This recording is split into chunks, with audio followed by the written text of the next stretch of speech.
Imagine a universe where an army of monkeys clattering at typewriters for eternity accidentally compose Hamlet. What does this say about chance, meaning, and our place in the cosmos? The Infinite Monkey Theorem, IMT, is a thought experiment that dances at the edge of probability and infinity. At its core, it suggests that if an infinite number of monkeys typed randomly on an infinite number of typewriters for an infinite amount of time, they would eventually produce every literary work ever written, from Shakespeare's sonnets to Tolstoy's War and Peace. The theorem is not about monkeys per se, nor typewriters, but about the power of randomness stretched across eternity. To grasp this, picture a cosmic lottery. In a finite universe, the odds of randomly typing Hamlet are astronomically small. The play contains roughly 130,000 characters, including spaces and punctuation. With 26 lowercase letters, 26 uppercase letters, and a handful of symbols, the probability of typing the exact sequence is 1 divided by 26 plus 26 plus 10, 130,000, a number so vast it dwarfs the atoms in the observable universe. Yet infinity changes the game. Over infinite time, even the most improbable events become inevitable. As mathematician Émile Borel noted, the improbable is inevitable given enough trials. But the Infinite Monkey Theorem is more than a numbers game. It is a metaphor for the universe itself, a machine generating infinite possibilities, where chaos and order are two sides of the same coin. The monkey's ceaseless typing mirrors the quantum foam of particles flickering in and out of existence, the stars forging elements in nuclear furnaces, or the human brain sparking thoughts into being. All are expressions of randomness and inevitability. The Infinite Monkey Theorem forces us to confront a disquieting question. If randomness can mimic intentionality, what does that say about human creativity?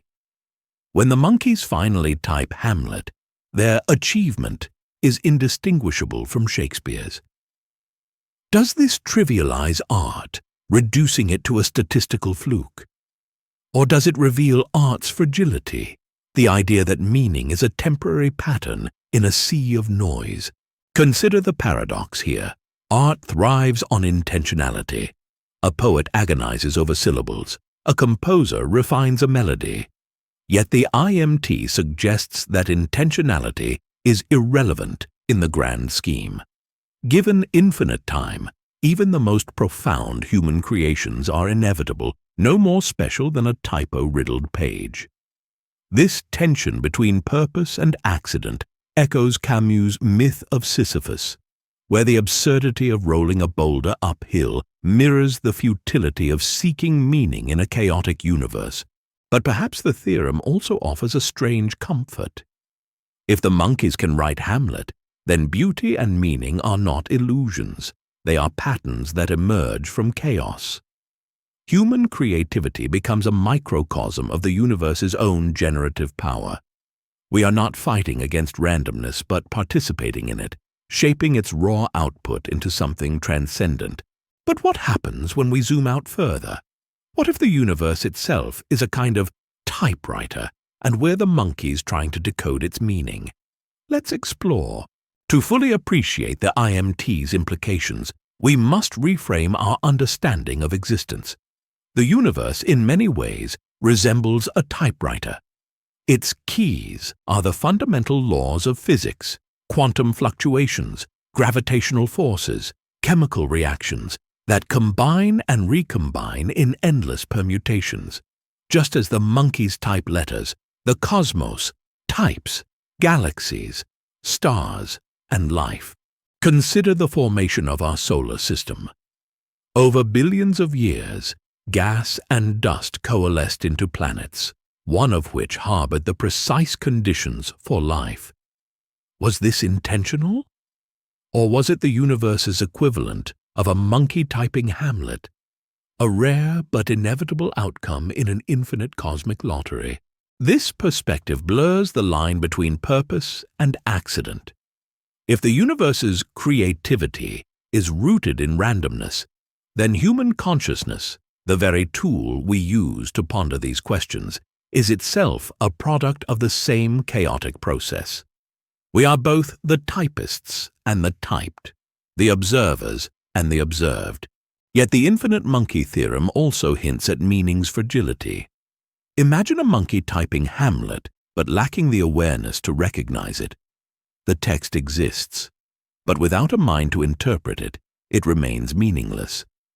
Similarly, the universe's patterns, supernovae, DNA strands, sonnets, are only meaningful if there is a reader to perceive them. This raises a haunting possibility.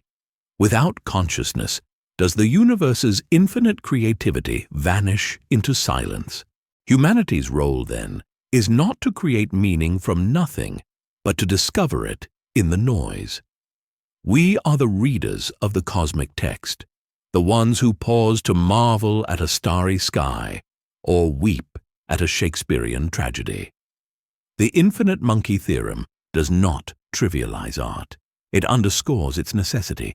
In a universe of infinite possibilities, meaning is not inherent, but chosen. A flickering candle in the dark. The Infinite Monkey Theorem reliance on infinity also challenges our grasp of time and scale. Humans are finite beings, yet we yearn to comprehend the infinite. This tension fuels our fascination with the theorem. We cannot witness infinite monkeys typing, but we can imagine it, a mental leap that bridges the ephemeral and the eternal. In this way, the theorem becomes a mirror. It reflects our longing to find purpose in a vast, indifferent cosmos. The monkey's eventual triumph is not a victory of randomness over intention, but a reminder that even in chaos, patterns emerge. Our lives, too, are patterns, temporary, fragile, but no less beautiful for their transience. The Infinite Monkey Theorem invites us to reframe our relationship with randomness and creativity. Yes, a monkey might type Hamlet given infinite time, but only a human can read it and feel its weight. The theorem does not diminish art. It elevates the act of interpretation. In a universe where everything is possible, the true miracle is not the creation of beauty, but the capacity to recognize it. As we transition to the next segment, consider this. If the cosmos is a typewriter, are we the monkeys mindlessly tapping keys, or are we the poets who find music in the noise? The answer may lie in the stars, or in the silence between them. Numbers don't lie. But what if they reveal a universe built on absurdity? The Infinite Monkey Theorem hinges on a deceptively simple equation. The probability of randomly typing a specific text, say Shakespeare's Hamlet, is 1 divided by the number of possible character combinations. To unpack this, consider the sheer scale of the challenge. Hamlet contains approximately 130,000 characters, including letters, spaces, and punctuation. If we simplify the typewriter to 26 lowercase letters, ignoring case and symbols for clarity, the odds of typing the play perfectly are 1 in 26, 130,000. This number is so vast it defies human intuition. For context, there are roughly 10 to the 80 atoms in the observable universe and 13.8 billion years since the Big Bang. Even if every atom in the cosmos were a monkey typing at the speed of light since the universe's birth, the chance of producing Hamlet would still be effectively 0. Yet infinity changes everything. The Infinite Monkey Theorem power lies in its defiance of finite limitations. As mathematician Émile Borel observed, the improbable is inevitable given enough trials. Over infinite time, even events with infinitesimal probabilities become certainties. This paradox, that the impossible becomes mundane, mirrors the absurdity of existence itself. The cosmos, too, operates on scales that dwarf human comprehension. Galaxies collide, black holes devour stars, and quantum particles flicker in and out of reality, all governed by laws that seem indifferent to our need for order. If the Infinite Monkey Theorem reduces Hamlet to a statistical inevitability, what does that say about human creativity? Shakespeare's genius, the emotional depth, the linguistic innovation, becomes indistinguishable from random noise. This unsettling idea challenges the notion of art as a unique expression of intentionality. If a monkey can write Hamlet, does human creativity lose its sanctity? Or does it reveal a deeper truth? That meaning is not inherent, but constructed. Consider the paradox here. Art thrives on purpose. A poet labors over syllables. A composer refines a melody. Yet the Infinite Monkey Theorem suggests that intentionality is an illusion in the grand scheme. Given infinite time, even the most profound works are inevitable, no more special than a typo-riddled page. This tension echoes Camus' myth of Sisyphus, where the absurdity of rolling a boulder uphill mirrors humanity's futile search for meaning in a chaotic universe. But the theorem also offers a counterintuitive solace. If randomness can produce Hamlet, then beauty and meaning are not accidents. They are patterns that emerge from chaos. Human creativity becomes a microcosm of the universe's generative power. We are not fighting randomness, but collaborating with it, shaping its raw output into something transcendent. The absurdity deepens when we contrast the Infinite Monkey Theorem with the cosmos's scale. The universe's age, 13.8 billion years, and size, 93 billion light-years in diameter, seem infinite to humans, yet they are trivial compared to mathematical infinity. If the cosmos were truly infinite, every possible configuration of matter and energy would exist somewhere. A multiverse of infinite Earths, each with slight variations. In this light, our existence is both inevitable and inconsequential. A single page in an endless library of possibilities. To grasp the Infinite Monkey Theorem absurdity, imagine the universe as a cosmic lottery. Each ticket represents a possible arrangement of matter and energy. Most tickets are nonsensical, random gas clouds, sterile planets, lifeless voids. But a rare few yield galaxies, life, and consciousness.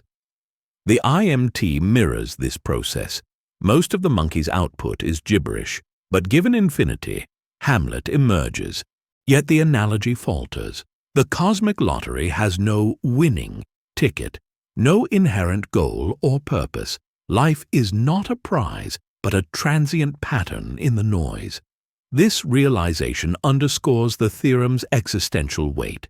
If the universe's creativity relies on randomness, then meaning is a temporary construct, fleeting as a star's lifespan.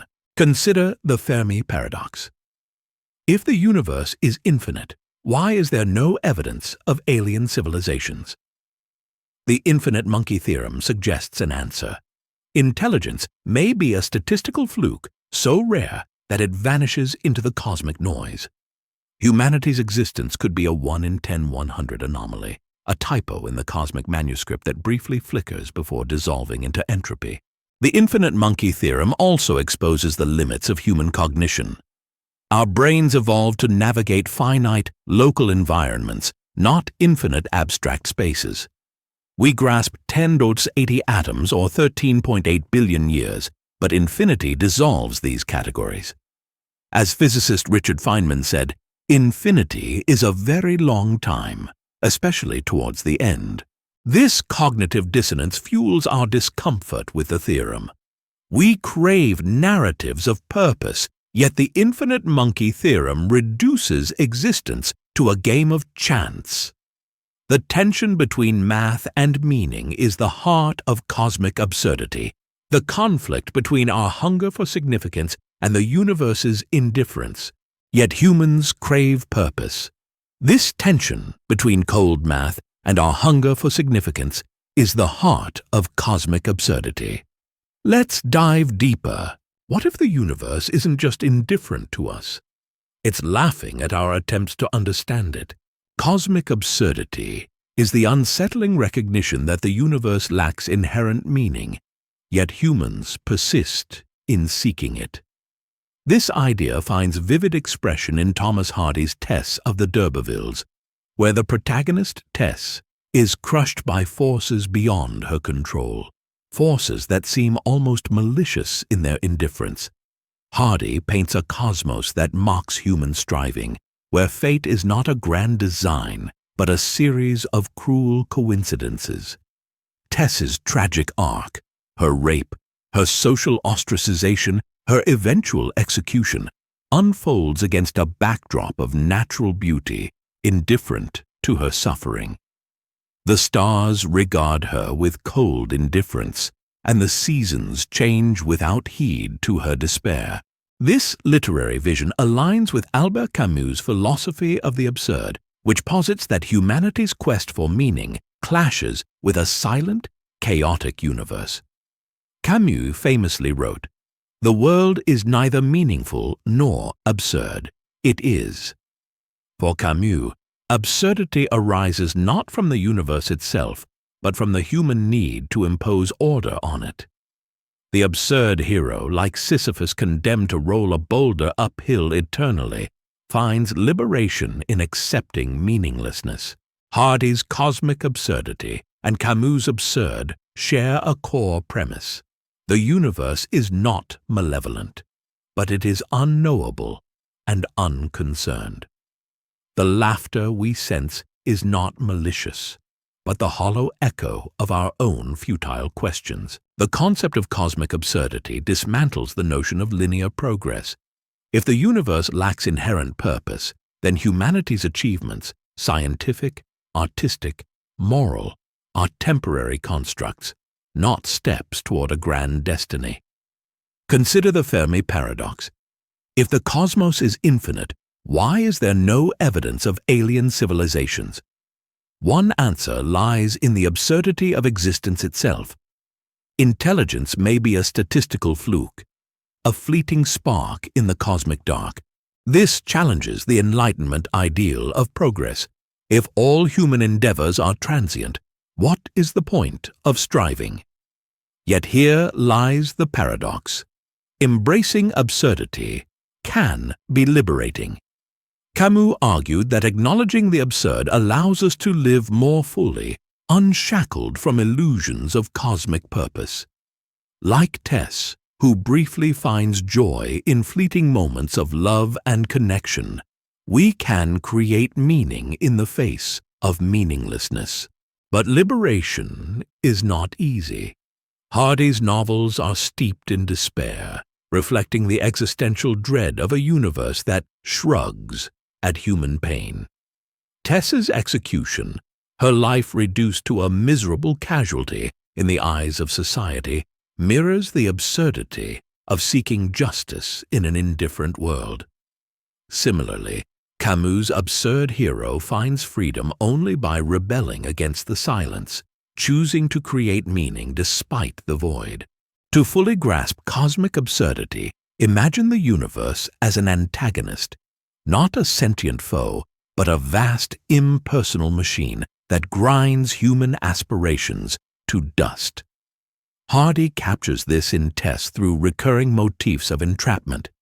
Tess is ensnared by societal norms, patriarchal violence, and the ache of modernism that alienates her from nature. Her tragic end, hanged for murder after a life of suffering, feels less like justice and more like a cosmic joke. This joke is not humorous, but existential. The universe's indifference mocks our need for coherence. Consider the vast timescales of cosmic history. Humans exist for a blink of an eye, their civilizations buried under layers of sediment.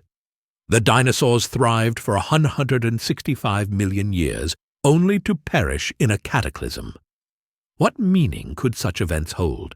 Yet absurdity is not nihilism. Nihilism denies meaning entirely, while absurdism acknowledges our yearning for it even as it rejects cosmic validation. Hardy's novels oscillate between these poles.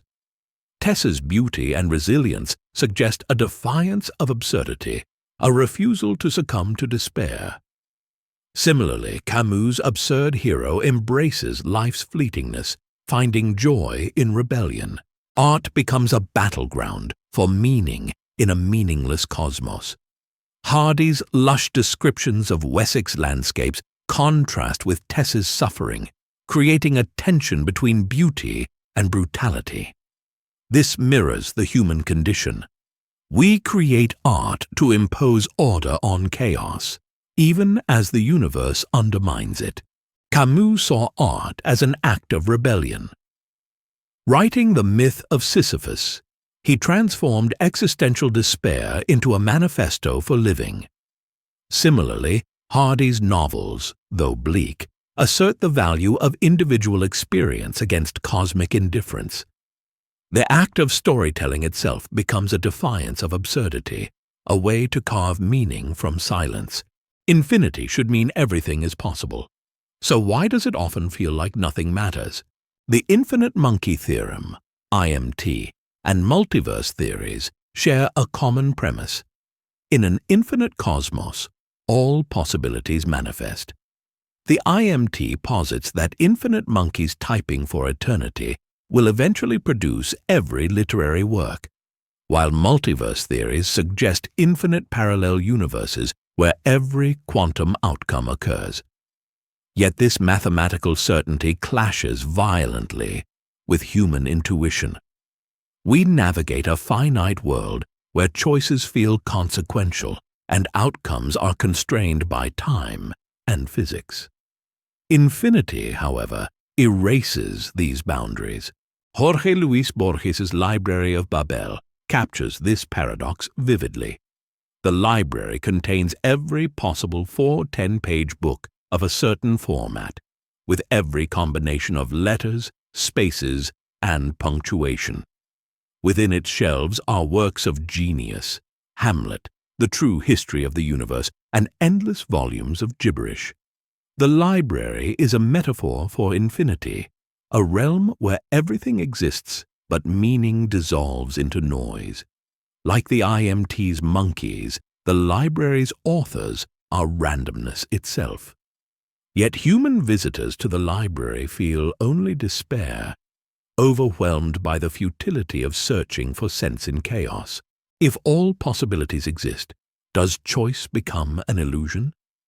In a multiverse, every decision forks into infinite branches. A version of you reads this sentence, another closes the tab, another never existed. This undermines the notion of agency. If every path is taken, what does it mean to choose? The IMT amplifies this. If monkeys write Hamlet, the play's creation is inevitable, not a triumph of human ingenuity. Similarly, in an infinite cosmos, your existence is a statistical certainty, not a miracle. This leads to a crisis of meaning. If every possibility is realized, what distinguishes a masterpiece from a typo? A human life from a quantum fluctuation? The philosopher William James argued that the art of being wise is the art of knowing what to overlook. In infinity, however, there is nothing to overlook. Every absurdity, every tragedy, every joy is eternally present. The result is existential vertigo, a sense that infinity trivializes the finite, yet infinity also offers strange solace. The same multiverse that negates uniqueness also ensures resilience. If every possibility exists, then hope, love, and beauty persist in some branch of reality, even if they perish in others. Borges's library, though overwhelming, contains every answer to every question, hidden in the noise. The challenge is not to find meaning, but to create it, like librarians inventing arbitrary classification systems to impose order on chaos. This mirrors Camus' absurd hero, who finds purpose in rebellion against meaninglessness. Infinity does not erase meaning. It outsources its creation to us. As physicist Sean Carroll notes, the universe is under no obligation to make sense to you. Our task is to navigate the infinite not by seeking answers, but by crafting narratives that give transient, human-scale coherence to the void.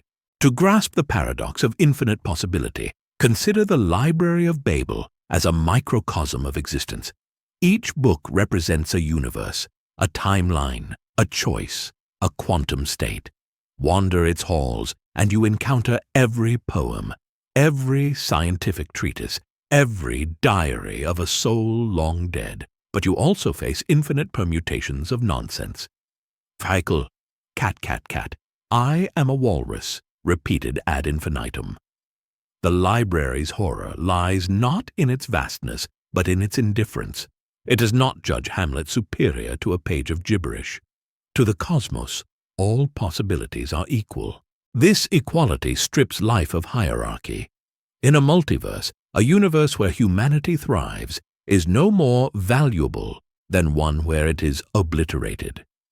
The IMT's monkeys succeed not through effort, but through infinite time, a process as indifferent to Shakespeare as to a grocery list. Human intuition rebels against this. We yearn for progress, for narratives of ascent. But infinity flattens these stories. The dinosaur's extinction, the rise of consciousness, the heat death of the universe, all are equally inevitable and inconsequential. The paradox deepens when we confront the Fermi paradox. If the universe is infinite, why is there no evidence of alien civilizations? One answer lies in the rarity of meaning. Intelligence may be a one-in-infinity anomaly, a typo in the cosmic manuscript, or perhaps advanced civilizations, confronted with infinity's absurdity, choose silence over connection. Either way, the silence underscores the paradox. Infinity guarantees all possibilities, yet the most profound, life, consciousness, remain vanishingly rare. How do we live in a universe of infinite possibility? The answer lies in embracing limits.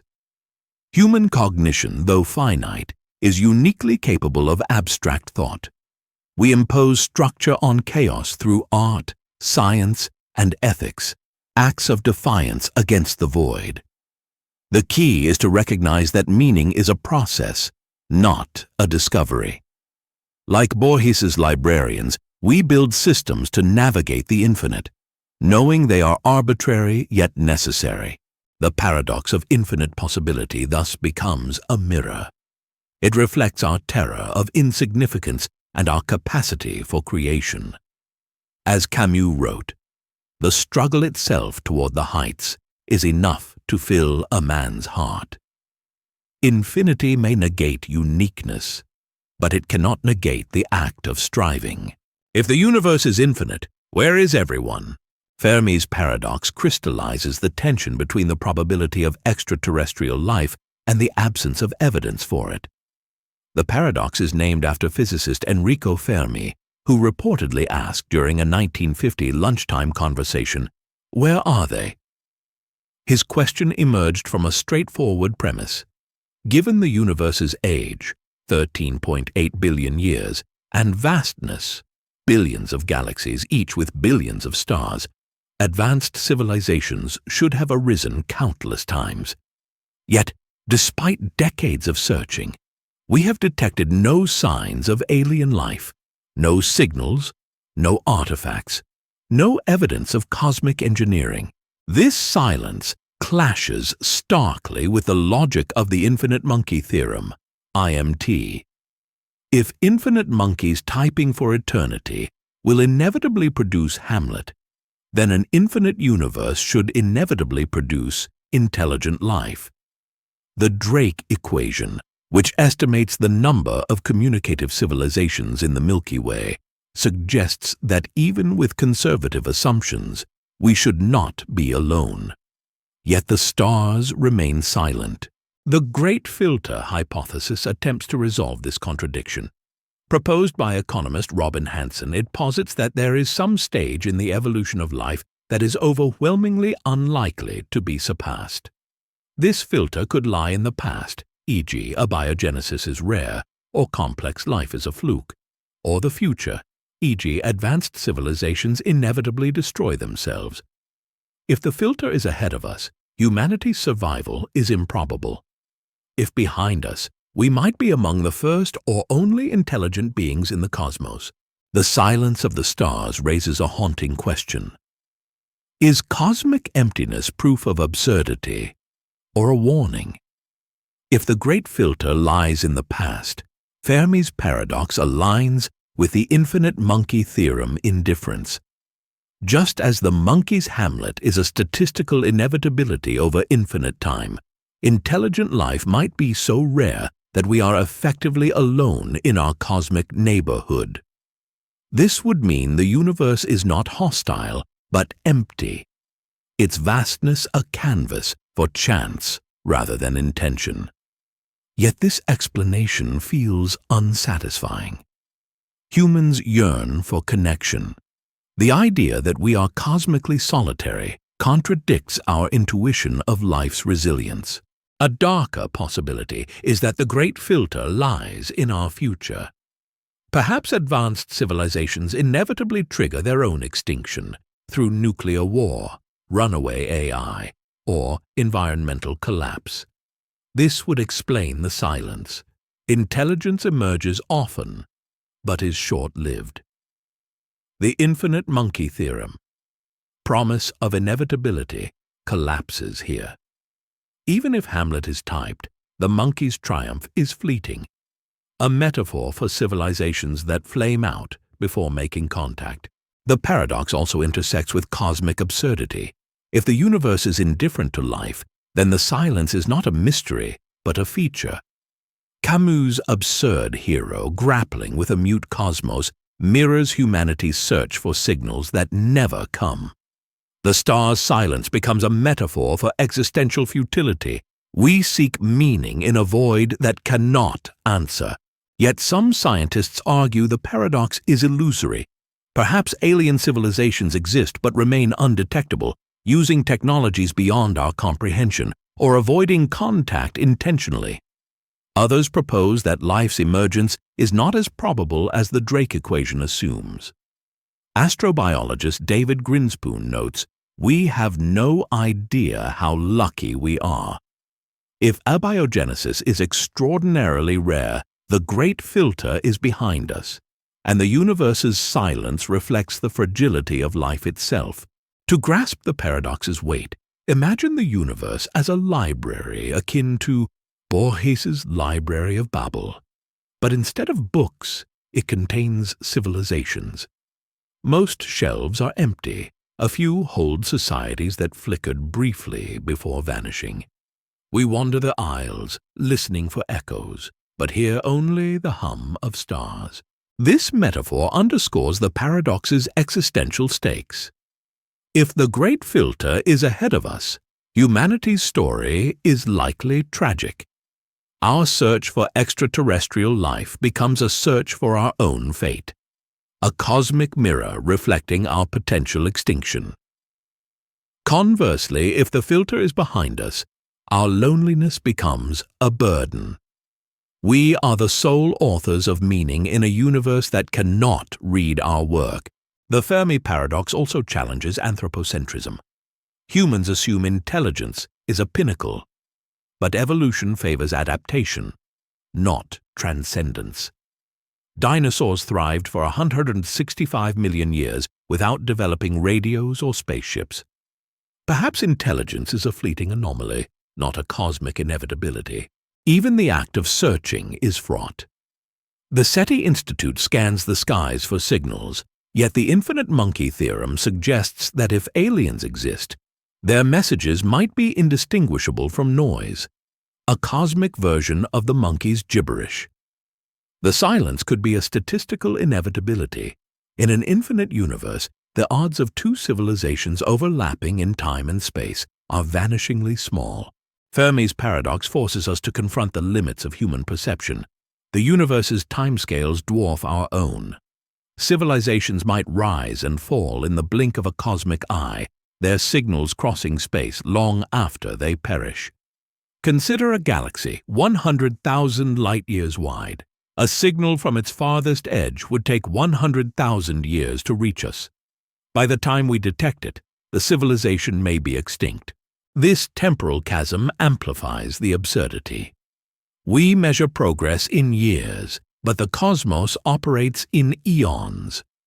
What we perceive as silence might be a delayed conversation, a cosmic answering machine playing static. If every plank of a ship is replaced, is it still the same ship? What does this mean for you? The ship of Theseus paradox, originating in ancient Greek philosophy, asks whether an object that has had all its components replaced remains fundamentally the same. Imagine a ship sailed by the hero Theseus, preserved as a historical artifact. Over centuries, each rotting plank is replaced with new wood. Eventually, not a single original plank remains. Is it still Theseus's ship, or a replica? The paradox probes the nature of identity. Is it tied to material continuity, or does it persist through gradual change? This question mirrors the Infinite Monkey Theorem, IMT, which relies on infinite permutations to produce order from chaos. Just as the ship's identity endures despite incremental replacement, the Infinite Monkey Theorem suggests that meaning can emerge from randomness over infinite time. Both concepts grapple with transformation and continuity. The ship's planks, like the monkey's keystrokes, undergo constant change. Yet the idea of the ship, or the inevitability of Hamlet, persists. Philosophers have long debated the paradox. Some argue identity hinges on physical continuity. If no original parts remain, it is a new ship. Others emphasize functional continuity. The ship's structure and purpose remain intact, even as materials change. This duality reflects human identity. Our bodies regenerate cells, memories fade, and personalities evolve. Yet we perceive a continuous self. The paradox challenges our understanding of self. If the ship's identity survives replacement, what does that say about human identity? Consider Locke's theory of consciousness as continuity. Identity is a thread of memory and experience, not physical matter. By this logic, even as our cells and thoughts change, we remain us.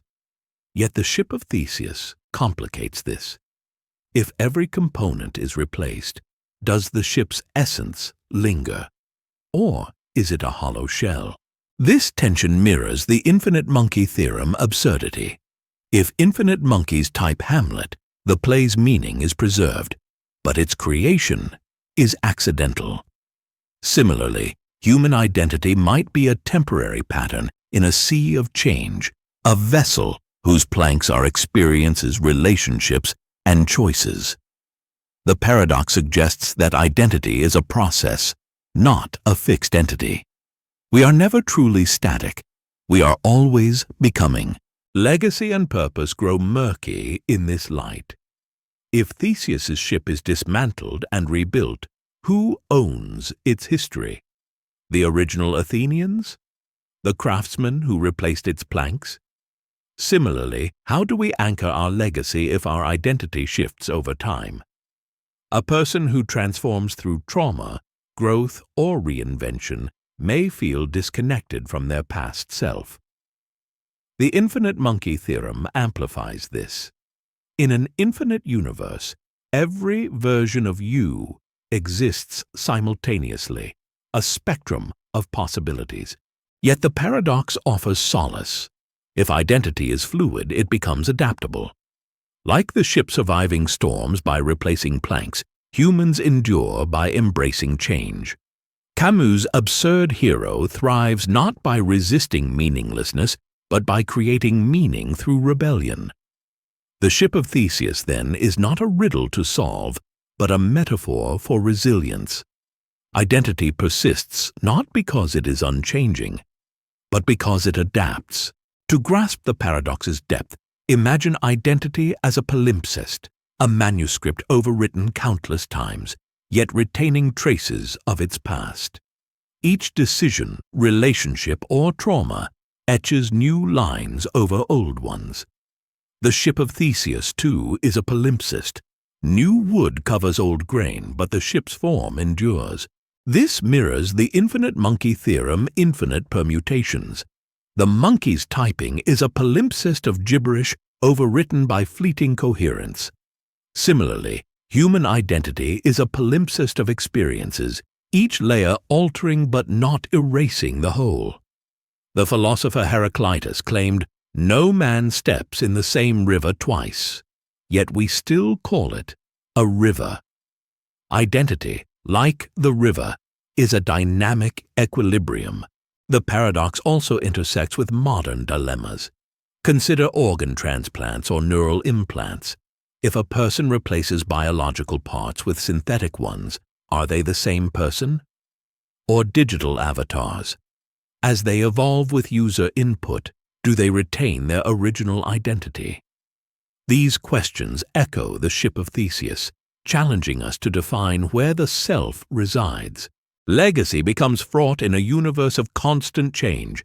If the ship is entirely replaced, can we still attribute its voyages to Theseus? If not, what does that say about historical figures whose identities are reshaped by time? Similarly, an artist's work may outlive them, but if their identity evolved during their lifetime, who owns the legacy? This echoes the Fermi paradox's silence. If civilizations vanish, does their absence negate their meaning? The ship of Theseus suggests legacy is a narrative, not a fixed truth. We construct stories to anchor identity in time, even as the ship of self transforms.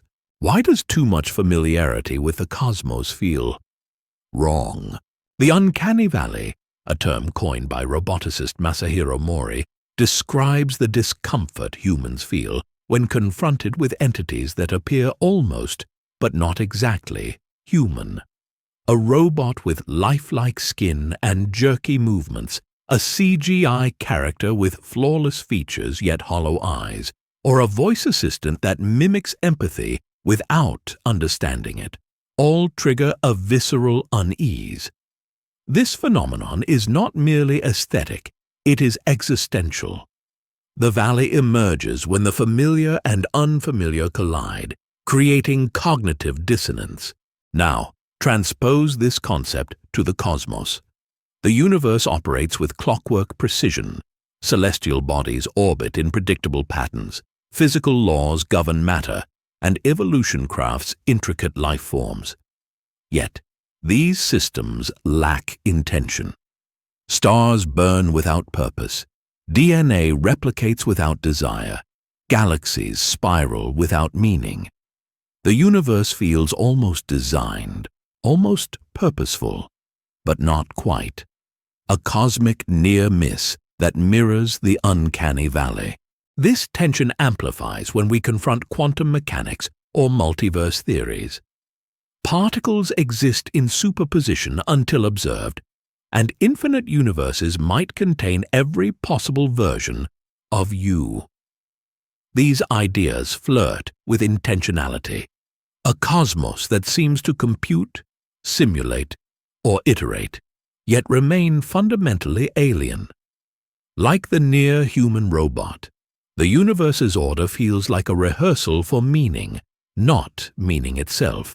If the cosmos inhabits an uncanny valley, is it a near-miss simulation? Philosopher Nick Bostrom's simulation hypothesis posits that advanced civilizations might create ancestor simulations, making it statistically likely we'd live in one. But the uncanny valley suggests a glitch in this logic. If we are simulated, why does the universe feel almost coherent, but not fully? Why do quantum randomness and cosmic absurdity linger like rendering errors in a video game? This unease shapes humanity's search for meaning. We anthropomorphize the cosmos, assigning intent to storms, agency to fate, or purpose to evolution, to bridge the gap between order and meaninglessness. Religion, art, and science become tools to debug the simulation, imposing narratives onto a system that resists them. Yet the uncanny lingers. The more we decode the universe's code, the more its indifference becomes apparent, amplifying the valley's dissonance. The paradox here is profound. If the universe were a perfect simulation, we might accept it as reality, but its near-miss quality, the way galaxies spiral like fractals or DNA mirrors code, yet lack a programmer, leaves us unmoored. This mirrors Maury's original insight. The uncanny valley is not about imperfection but proximity to perfection. A robot that looks 99% human is more unsettling than one that looks 50% human.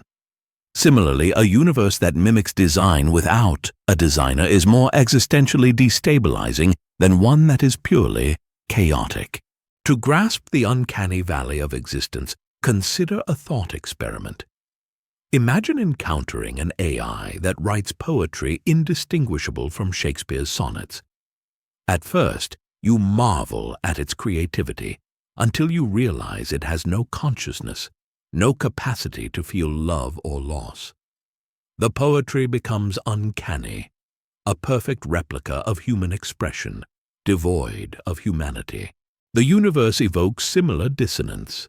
Its laws generate staggering complexity, black holes, consciousness, the double helix.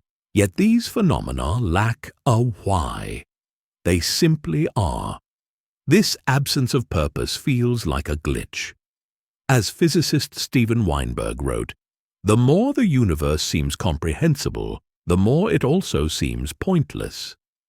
The uncanny valley deepens when we confront this pointlessness. We crave a designer, a narrator, a reason, but find only the silence of stars. This unease drives both scientific inquiry and existential dread. Scientists seek theories of everything to unify quantum mechanics and gravity, hoping to resolve the cosmos' contradictions. Yet each discovery risks pushing us deeper into the valley. The more we learn, the more the universe resembles a simulation whose code we cannot access, a system that computes but does not care. The uncanny valley of existence forces a choice: retreat from the discomfort or embrace it. Camus' absurd hero chooses the latter, finding freedom in rebellion against meaninglessness. Similarly, we might reframe the cosmos' near-miss quality as a canvas for creativity. If the universe is a simulation, we are its artists, painting meaning onto its glitches. This act of creation is inherently human. We build temples, compose symphonies, and forge connections precisely because the universe refuses to. The uncanny valley, then, becomes a space of possibility, a realm where meaning is not discovered, but invented. What if we're all characters in a cosmic typewriter's draft? The simulation hypothesis posits that our reality is not real, but a computer-generated construct, akin to a hyper-advanced virtual world. Philosopher Nick Bostrom formalized this idea, arguing that if technologically advanced civilizations can create simulations populated with conscious beings, then statistically we are more likely to be simulated entities than biological ones. This theory mirrors the Infinite Monkey Theorem, IMT, which suggests that infinite randomness inevitably produces order. Just as monkeys typing infinitely will eventually write Hamlet, a civilization running infinite simulations will eventually generate a world indistinguishable from base reality. The connection between the two ideas is profound. The Infinite Monkey Theorem relies on probability over eternity, while the simulation hypothesis relies on computational power over time. Both suggest that complexity emerges from chaos, and that our existence might be a fleeting pattern in a sea of noise. If simulations are infinite, the odds we live in one approach certainty, much like the IMT's guarantee of Hamlet. If true, the simulation hypothesis redefines suffering, ethics, and free will. If our universe is a simulation, pain and joy are mere parameters in a program, experiences coded by an intelligence we cannot comprehend. This trivializes suffering in one sense. It is just data, yet amplifies its absurdity in another. Our struggles are puppeteered by unseen forces. Consider Bostrom's trilemma.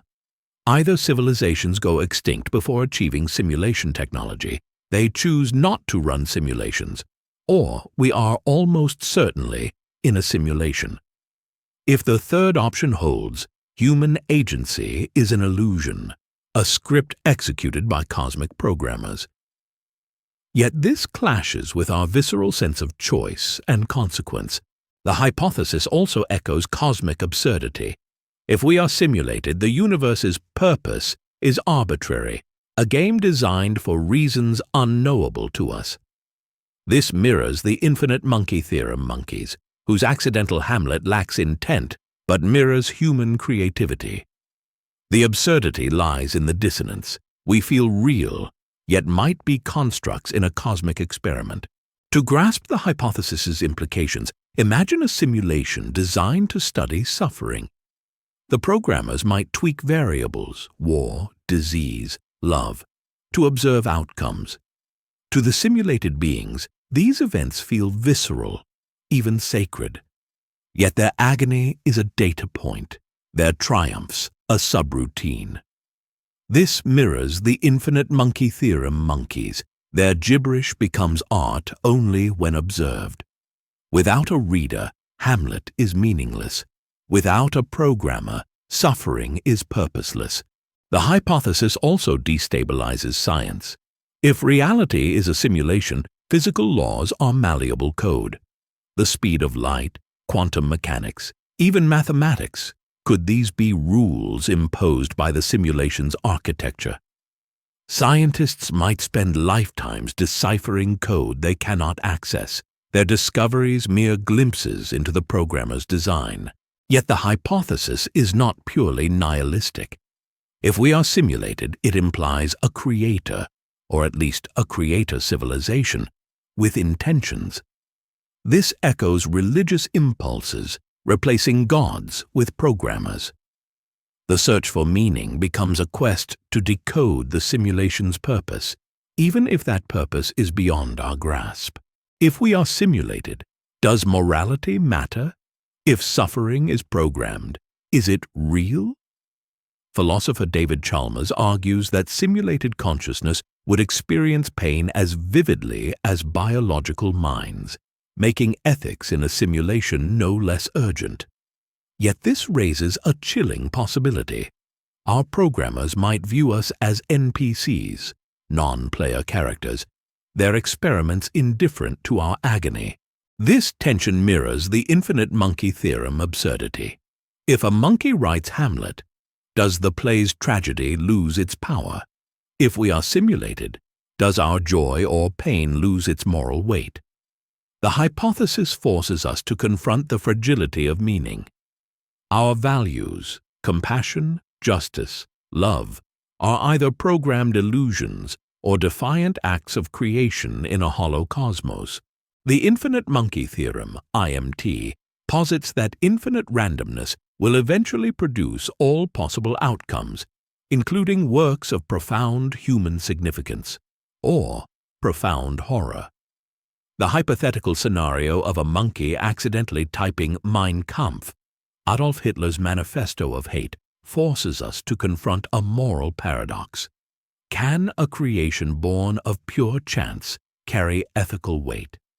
If the monkey has no intent, does the text's historical and moral baggage vanish? Or does the act of creation itself demand accountability? This dilemma mirrors real-world ethical traps. Consider the monkey trap described in A Jar Filled with Food, narrow enough for a monkey to insert its hand, but too small to withdraw a clenched fist. The monkey's greed immobilizes it, a metaphor for how fixation on desire blinds us to consequence. Similarly, the IMT's monkey types without comprehension, yet its output, a text tied to real-world atrocities, becomes a Rorschach test for human morality. The randomness of the process clashes with the intentionality of the text's historical impact. The paradox deepens when we consider the coding monkey dilemma. Programmers who mechanically follow orders without questioning the ethical implications of their work. Like the Infinite Monkey Theorem monkeys, they produce output, code, algorithms that can cause harm unintendedly. The moral question shifts from who is responsible to can responsibility exist without intent? The Infinite Monkey Theorem, accidental. Mein Kampf challenges the foundation of ethics. If morality requires agency, if evil presupposes intent, then the monkey's action is amoral, a random collision of keys. Yet the text's historical resonance complicates this. Mein Kampf is not neutral.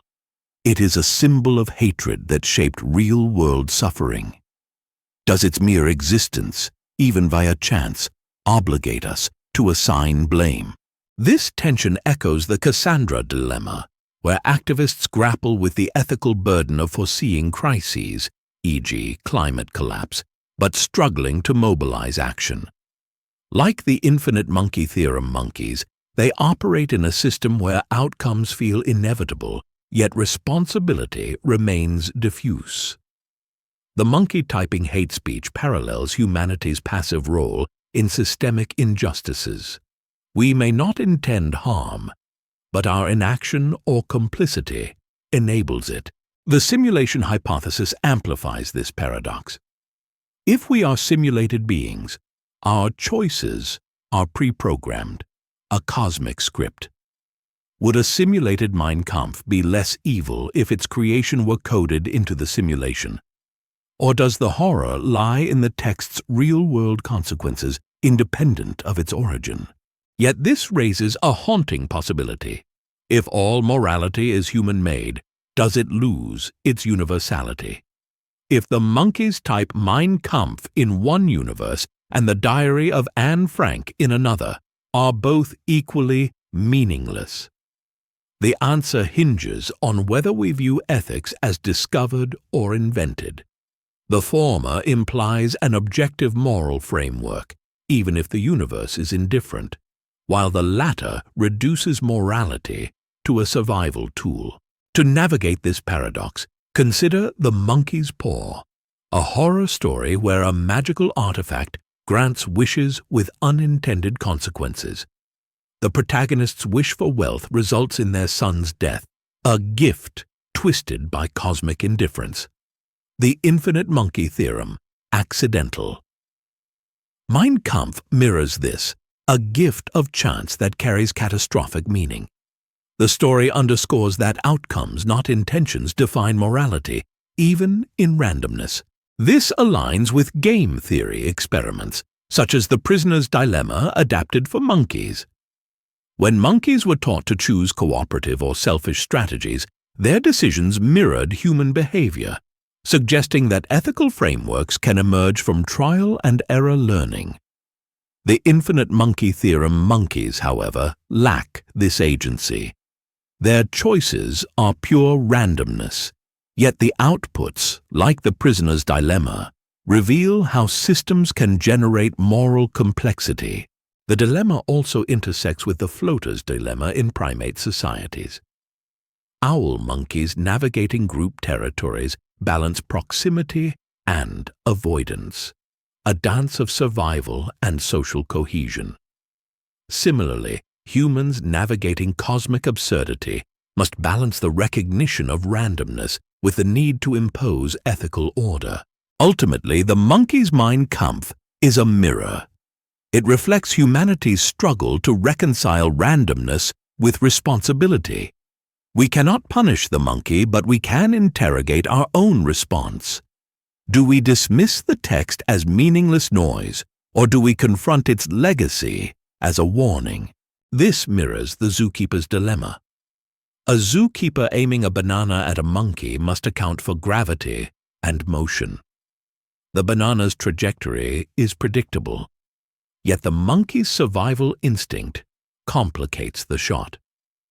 Similarly, ethics in a random universe require adjusting our aim, adapting moral frameworks to account for chaos. What if the trolley never stops and the tracks never end? The classic trolley problem forces a stark choice: allow a runaway trolley to kill 5 people, or pull a lever to divert it, killing 1. This ethical dilemma hinges on finite consequences, lives saved versus lives lost. But reimagine it in infinite time. The trolley races endlessly down a circular track, its victims resurrected each time it passes, forcing the same choice to replay eternally. In this infinite loop, the moral calculus collapses. Saving 5 in one iteration condemns the 1 infinitely. Saving the 1 condemns the 5 infinitely. The dilemma becomes a Mobius strip of guilt and futility. This eternal trolley problem mirrors the Infinite Monkey Theorem, IMT. Just as the monkey's keystrokes cycle through every possible combination, the trolley's endless journey cycles through every possible outcome. Each choice, every pull of the lever, becomes statistically inevitable over eternity, yet morally meaningless. The Infinite Monkey Theorem absurdity infects ethics. If all outcomes occur infinitely, how do we weigh one against another? The eternal trolley problem challenges the universality of morality. In a finite universe, ethics prioritize outcomes, utilitarianism's greatest good for the greatest number. But in infinity, every good is offset by infinite bad. The lever puller becomes a Sisyphus of morality, forever condemned to choose without resolution. This echoes Camus' absurd hero, who finds purpose in rebellion against a meaningless cosmos. Yet here, rebellion is futile. The trolley's loop ensures no choice has lasting impact. Climate change offers a real-world parallel. The trolley problem has been adapted to model climate inaction. Nations delay sacrifices today, privileging short-term gains over long-term survival. In an infinite timeline, this delay becomes a loop. Civilizations rise, burn fossil fuels, collapse, and repeat. The moral responsibility to pull the lever, act sustainably, dissolves into inevitability. AI ethics amplifies this paradox. Autonomous vehicles programmed with trolley-like algorithms must make split-second choices. If these systems operate infinitely, their decisions become a statistical wash. Every possible outcome is realized, rendering ethical programming a cosmic roulette wheel. The dilemma also interrogates intent. In the original trolley problem, intent matters. Pulling the lever to save 5 is ethically distinct from pushing a bystander onto the tracks. But in infinity, intent loses its anchor. The eternal lever puller's goodwill is indistinguishable from malice. Both result in infinite suffering. This mirrors the Infinite Monkey Theorem monkeys. Their accidental Mein Kampf is no less evil than a human's intentional hate speech, yet both are statistically inevitable. Traditional ethics falter in infinity. Utilitarianism, which maximizes happiness, becomes a numbers game with no winner. Deontology, which prioritizes duty, e.g., never kill, fractures when every choice kills infinitely. Even virtue ethics focused on character crumbles. In an infinite loop, virtues like courage or compassion become arbitrary, their expression inevitable, yet meaningless. This echoes the coding monkey dilemma, where programmers mechanically follow orders without questioning consequences.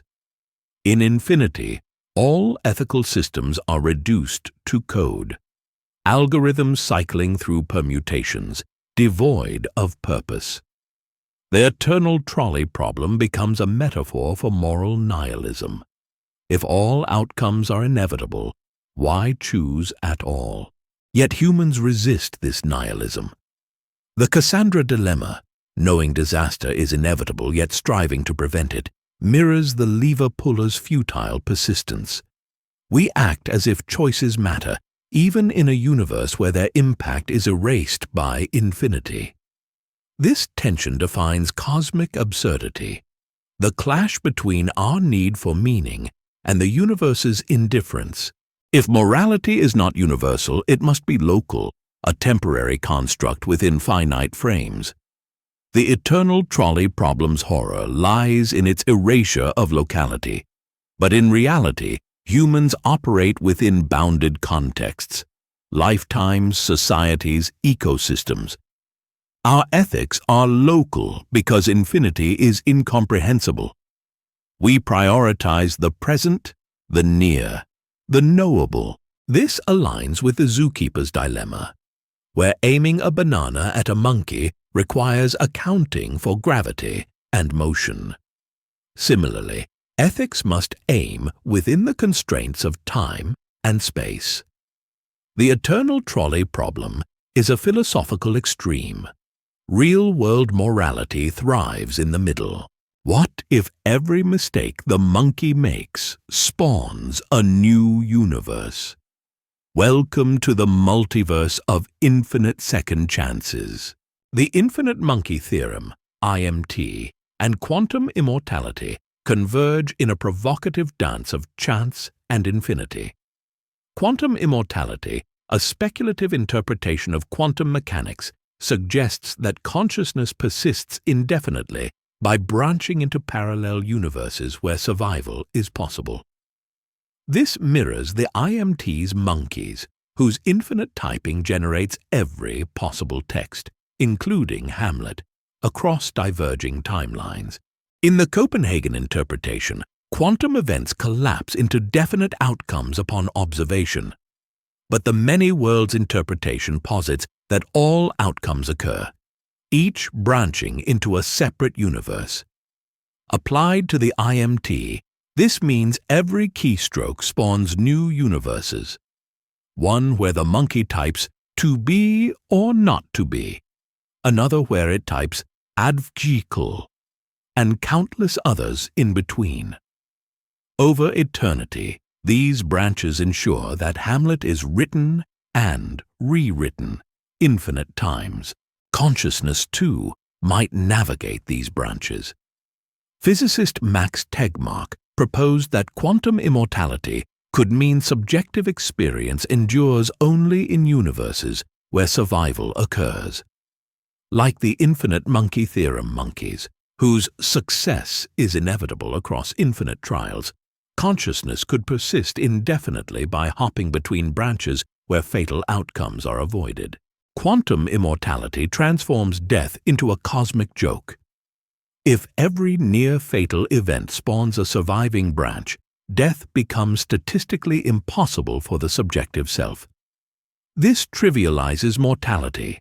A bullet dodged in one universe becomes a bullet absorbed in another, yet the immortal self remains unaware of its infinite corpses, experiencing only the branches where survival occurs. This mirrors the Infinite Monkey Theorem absurdity. The monkey's Hamlet is inevitable, yet meaningless, a fluke of statistics. Similarly, quantum immortality reduces life to a statistical inevitability, stripping it of narrative weight. The philosopher Samuel Scheffler argues that mortality gives life meaning. Without it, achievements become hollow repetitions. In quantum immortality, Beethoven's symphonies and Van Gogh's paintings exist in infinite copies, each a fleeting arrangement of particles in a branching cosmos. The paradox deepens when considering ethics. If all choices manifest in parallel universes, moral responsibility fragments. A person who chooses to pull the lever in the trolley problem creates branches where 5 die and branches where 1 dies. Over eternity, both outcomes occur infinitely, rendering the choice ethically neutral. This echoes the Infinite Monkey Theorem monkeys, whose accidental Mein Kampf and Anne Frank's diary coexist without moral hierarchy. Imagine a writer trapped in quantum immortality, endlessly revising a novel. Each keystroke spawns universes where the text improves or devolves into gibberish. The writer experiences only the branches where progress occurs, unaware of infinite failed drafts. This mirrors Tegmark's thought experiment. A physicist counts down to a quantum suicide, experiencing only branches where the apparatus fails. Yet this immortality feels like a punishment. The writer's successes are statistical inevitabilities, not triumphs. The Infinite Monkey Theorem monkeys, too, succeed not through effort, but through infinite time. Camus' absurd hero would reject this. It is not rebellion if victory is assured. The trolley problem resurfaces here.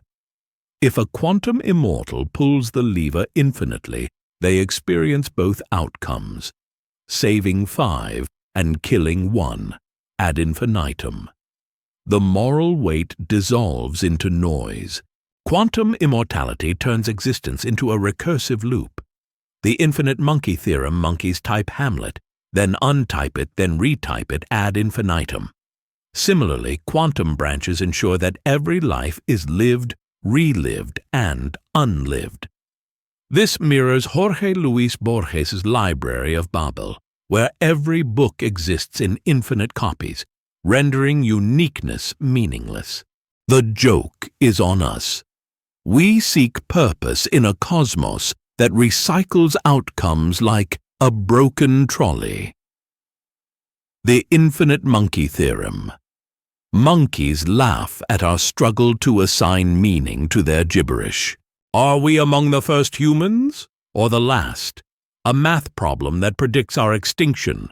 The Doomsday argument applies Bayesian probability to humanity's timeline, offering a chilling prediction. If most humans are early in the species' history, we likely face imminent extinction. This logic mirrors the Infinite Monkey Theorem, IMT, where infinite trials make rare outcomes inevitable. However, the Doomsday argument inverts this. Instead of assuming infinite time, it uses statistical inference to estimate humanity's remaining lifespan. Bayesian reasoning begins with a prior probability, an initial assumption about the likelihood of an event. For the Doomsday argument, the prior is simple. Assume you are a random human in the total population of all humans who will ever exist. If humanity's total population n is finite, your birth order n, say the 100 billionth human, provides clues about n. If you are in the middle 95% of humans, n is roughly 20 times your current n, i.e. 2 trillion humans. If you are in the first 5%, n could be vastly larger. But here's the catch. If you assume no prior knowledge about n, the Doomsday argument suggests we are far more likely to be in the middle of humanity's timeline. If only 100 billion humans have existed so far, and we assume we're in the middle 95%, humanity's total lifespan would cap at 2 trillion individuals, a mere 20-fold increase from today. Given current population growth, this would mean extinction within centuries. This reasoning parallels the Infinite Monkey Theorem reliance on probability, but inverts its optimism. While the Infinite Monkey Theorem guarantees eventual success over infinite trials, the Doomsday argument uses finite sampling to predict failure. The Doomsday argument's prediction, Is it a self-fulfilling prophecy or proof of cosmic absurdity? If humanity collectively believes in impending doom, apathy could accelerate catastrophe. For example, neglecting climate action or abandoning space exploration might make extinction more likely. This mirrors the trolley problem of eternity. Our choices, even subconscious ones, shape outcomes. Yet the doomsday argument's fatalism risks becoming a self-justifying narrative, a statistical echo chamber. Alternatively, the argument underscores the absurdity of probabilistic predictions in an indifferent universe. Like the Fermi paradox's silence, the doomsday argument highlights humanity's precarious position. If advanced civilizations inevitably face a great filter, a catastrophic barrier to survival, our statistical doom might reflect a universal truth. The great filter could lie ahead, e.g. nuclear war, AI rebellion, or behind us, e.g. abiogenesis's rarity. Either way, the doomsday argument frames existence as a gamble against time. The paradox also intersects with quantum immortality. If consciousness branches into surviving timelines, the doomsday argument's prediction might never manifest for the subjective self. Yet this feels like a cosmic joke. Survival becomes a statistical artifact, not a triumph. The doomsday argument's logic haunts the Fermi paradox. If advanced civilizations statistically face existential risks, the galaxy's silence might indicate that most life succumbs to its own great filter. Humanity's potential extinction would then be a mundane outcome, a cosmic shrug. This aligns with the Library of Babel metaphor. Just as the library contains every book but no meaning, the universe might host countless civilizations, all erased by statistical inevitability. The doomsday argument becomes a single volume in that library, a prediction of doom buried in noise. Yet the argument's assumptions are fragile. Critics note that Bayesian priors are subjective. If we reject the random human premise, the prediction collapses. For instance, if future humans colonize the galaxy, n could grow exponentially, invalidating the 95% confidence interval. The doomsday argument thus hinges on humility. It reminds us that survival is not guaranteed, even if we cannot prove it. Does the doomsday argument negate free will? If extinction is statistically likely, are our efforts futile? Camus' absurd hero would reject this. Even in a doomed universe, rebellion through art, science, or ethics creates meaning. The argument's fatalism mirrors the Infinite Monkey Theorem monkeys, whose accidental Hamlet mirrors humanity's struggle to craft significance against the odds. Climate change exemplifies this tension. Models predicting collapse resemble the doomsday argument, yet activists resist them, framing survival as a choice, not a statistic. The argument becomes a Rorschach test, a call to action or an excuse for despair. What if the monkeys type forever, but the typewriter crumbles to dust? The Infinite Monkey Theorem, IMT, imagines a cosmos of endless creativity. Infinite monkeys typing for eternity will eventually produce every literary work, from Hamlet to War and Peace. Yet this vision ignores a thermodynamic truth. The universe itself is a finite machine. Even infinite time cannot outpace entropy, the inevitable decay into disorder. Heat death is the universe's predicted fate, a state of maximum entropy where no energy gradients exist and all matter reaches uniform temperature. Stars burn out, black holes evaporate, and galaxies dissolve into a thin soup of particles. In this cold, dark future, the monkeys' typewriters, like the cosmos itself, would disintegrate. The eternal creativity of the Infinite Monkey Theorem collapses into silence. This contradiction mirrors the Boltzmann brain paradox. Physicist Ludwig Boltzmann proposed that random fluctuations in a high-entropy universe could produce transient structures, including conscious minds. These Boltzmann brains would briefly perceive order before dissolving, a fleeting illusion in a decaying cosmos. The Infinite Monkey Theorem monkeys typing Hamlet in a heat-dead universe become a metaphor for this paradox. Their creativity is meaningless without an audience. Heat death forces a bleak question. Does meaning require permanence or an observer? If the monkeys write Hamlet in a lifeless universe, does the play exist? This echoes philosophical debates about the observer effect in quantum mechanics. Does reality require a mind to perceive it? In heat death, even Boltzmann brains, fleeting islands of consciousness, are statistically improbable, as entropy erases the energy needed for their formation. The Infinite Monkey Theorem promise of infinite creativity clashes with thermodynamic inevitability. While the theorem guarantees Hamlet's creation over infinite time, heat death ensures no one remains to read it. This mirrors the Great Filter hypothesis in the Fermi paradox. Advanced civilizations may inevitably destroy themselves or succumb to cosmic decay. The paradox deepens when considering the multiverse. If infinite universes exist, some might evade heat death, but most would not. The monkey's Hamlet becomes a statistical fluke in a sea of dying cosmoses, its meaning confined to transient observers. Imagine a library in heat death, a cosmic library of Babel frozen in time. Its shelves contain every book, but no readers, no light, no heat. The monkey's Hamlet sits unread, a fossil in the void. This library mirrors our universe's fate, a monument to entropy, where creativity and consciousness are temporary aberrations. The Boltzmann brain paradox amplifies this absurdity. If a brain forms randomly in the void, a reader for the monkey's work, it would lack context to comprehend Hamlet. Its consciousness would flicker, then vanish, a cosmic hiccup. This echoes Camus' myth of Sisyphus.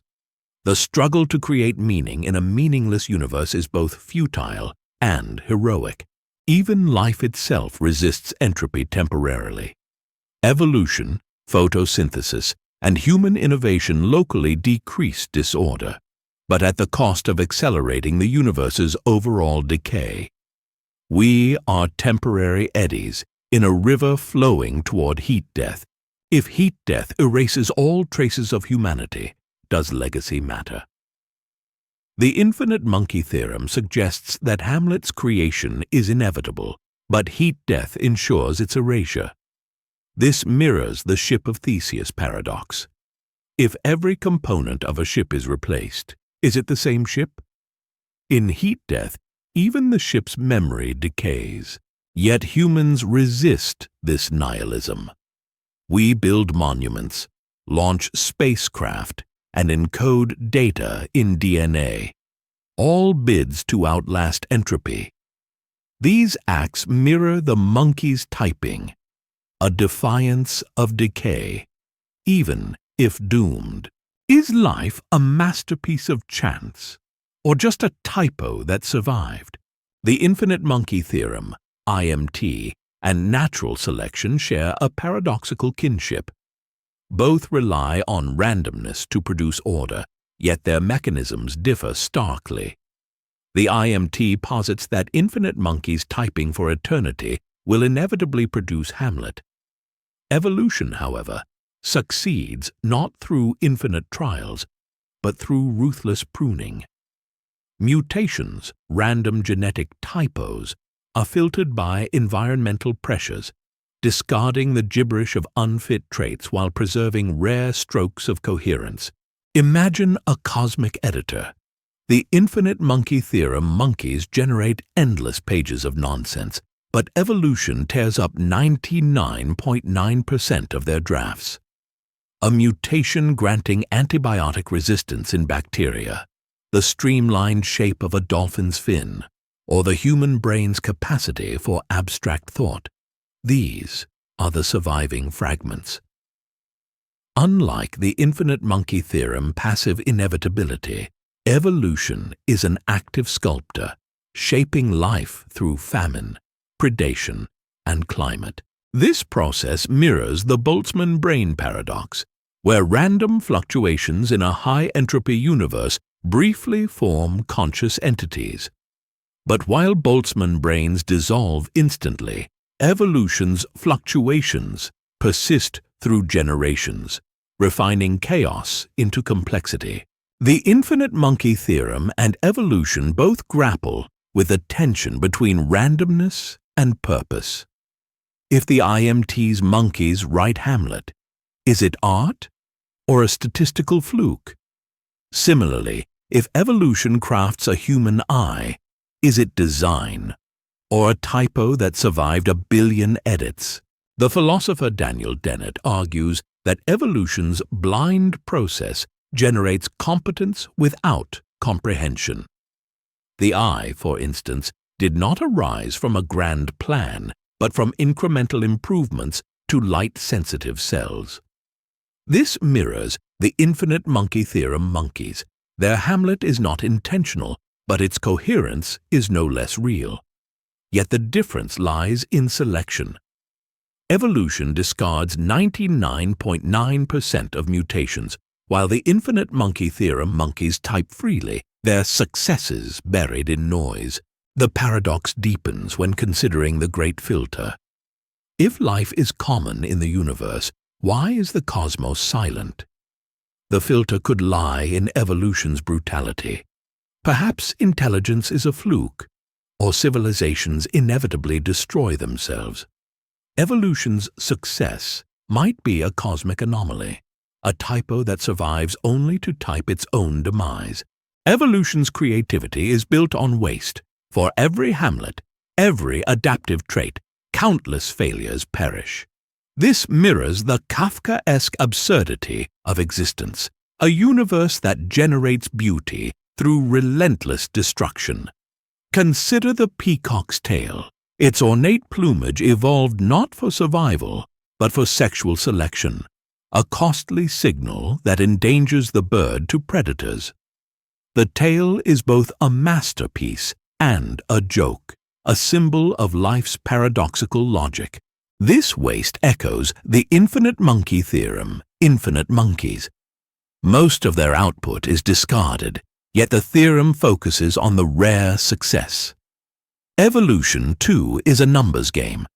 3.5 billion years of trial and error to produce a species capable of pondering its origins. But the Infinite Monkey Theorem monkeys have eternity. Evolution's timeline is constrained by entropy. The Boltzmann brain thought experiment amplifies this absurdity. If a self-aware brain can fluctuate into existence, why rely on evolution's slow grind? The answer lies in stability. Boltzmann brains dissolve instantly, while evolution's typos endure through reproduction. Yet both are products of thermodynamic chance, a universe scribbling itself into being. Evolution's brutality raises ethical questions. Natural selection thrives on suffering. Predators hunt, diseases mutate, ecosystems collapse. The philosopher Peter Singer argues that this survival of the fittest framework justifies human intervention to reduce animal suffering. Yet evolution's indifference mirrors the Infinite Monkey Theorem, cosmic absurdity. Pain is not a flaw, but a feature, a mechanism to prune the unfit. Evolution's progress is an illusion. Species do not strive toward complexity. They adapt to niches. The human brain, a product of evolutionary tinkering, is no more advanced than a shark's electroreceptors or a tardigrade's resilience. This challenges the notion of a masterpiece. If life is a typo, is intelligence its crowning achievement, or a fleeting aberration? The Fermi paradox underscores this. If evolution is common, why no alien civilizations? The silence suggests that intelligence is either rare or self-destructive. Evolution's success might be a trap. The same curiosity that invents telescopes also forges nuclear weapons. If the universe is a library, why are all the books blank? The Fermi paradox, the contradiction between the high probability of extraterrestrial life and the universe's eerie silence, resonates with the Infinite Monkey Theorem, IMT, and Jorge Luis Borges's Library of Babel. The IMT suggests that infinite randomness will inevitably produce coherent works like Hamlet, yet Fermi's question lingers. Where is everyone? If life is probable, why is there no evidence of cosmic readers engaging with the monkey's output or with each other? Borges's library, a labyrinth of infinite hexagons housing every possible book, mirrors the universe's potential for life. Yet most volumes are gibberish, and meaningful texts are drowned in noise. Similarly, the cosmos might teem with life, but the absence of detectable signals suggests a library where all books are blank, or worse, where readers vanish before deciphering them. The paradox deepens when considering the great filter. If abiogenesis, the emergence of life, or intelligence is astronomically rare, the filter lies behind us, making humanity a cosmic fluke. If civilizations inevitably destroy themselves, the filter lies ahead, turning the library into a graveyard of unfinished manuscripts. The silence of the stars challenges the Infinite Monkey Theorem optimism. If infinite monkeys type Hamlet, why does the cosmic library lack readers? One answer lies in the Boltzmann brain paradox. Random fluctuations might produce transient consciousness, but these minds dissolve before comprehending their existence. Similarly, advanced civilizations could flicker briefly before succumbing to entropy or self-destruction. The great filter hypothesis amplifies this existential dread. If abiogenesis is the filter, life's origin is a miracle, and humanity's survival hinges on defying odds.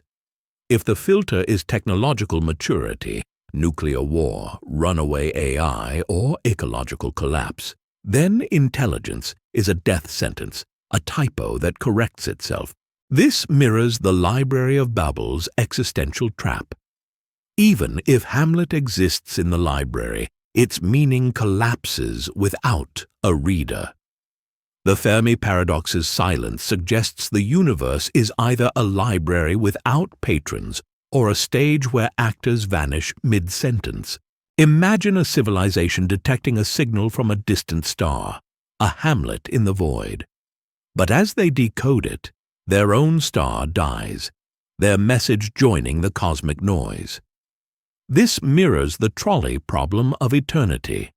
Choices echo infinitely, yet consequences dissolve into entropy.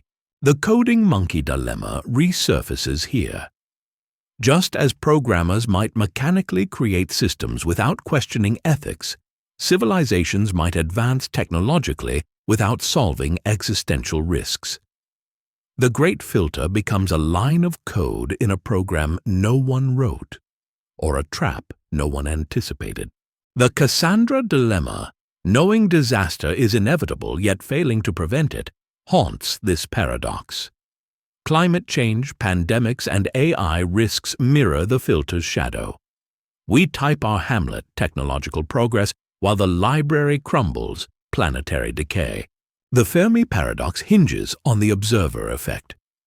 If consciousness is rare, the library's texts remain unread. If common, why the silence? This echoes quantum mechanics, where observation collapses superposition. In the cosmic library, the act of reading, detecting signals, interpreting data, might itself be the filter. The simulation hypothesis offers a twist. If we are simulated, the readers are programmers in a higher reality. Yet this does not resolve the paradox. It relocates it. The programmer's motives, like the filter's location, remain opaque. Does the universe exist if no one observes it?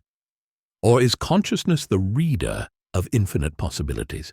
The observer effect in quantum mechanics, the idea that observation collapses quantum superpositions into definite states, resonates deeply with the Infinite Monkey Theorem, IMT.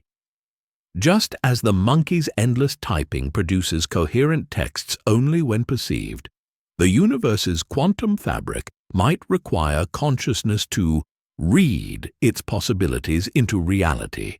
In the double-slit experiment, particles behave as waves until measured, at which point they choose a state. This mirrors the Infinite Monkey Theorem. Infinite monkeys type every possible text, but Hamlet remains meaningless until a mind deciphers it. The observer effect thus bridges quantum mechanics and cosmic absurdity. Reality is a collaboration between randomness and perception. The Boltzmann brain paradox amplifies this. If self-aware entities can fluctuate into existence in a decaying universe, their observations would briefly write coherence into chaos. Similarly, the Infinite Monkey Theorem monkeys generate infinite texts, but only Boltzmann brains, or human readers, can read them into meaning. The observer effect challenges the notion of an objective reality. If the universe requires a reader, are we the monkeys blindly generating chaos, or the audience assigning meaning? This duality mirrors the ship of Theseus paradox. If every plank of a ship is replaced, its identity persists only through observation. In quantum Bayesianism, cubism, the observer's beliefs shape reality. This aligns with the Infinite Monkey Theorem reliance on a reader to extract Hamlet from noise. Yet cubism implies that reality is subjective, a cosmic text rewritten by every observer. The Fermi paradox's silence then becomes a Rorschach test. Are we alone because we're the first observers, or because observation itself is fragile? The simulation hypothesis further complicates this. If we live in a simulation, the observer is a programmer in a higher reality. Yet this merely shifts the question: who observes the programmers? The infinite regress mirrors the Infinite Monkey Theorem monkeys, typing readers who type readers ad infinitum. Imagine a civilization detecting a signal from a distant star, a Hamlet in the void. But as they decode it, their own star dies, their message joining the cosmic noise.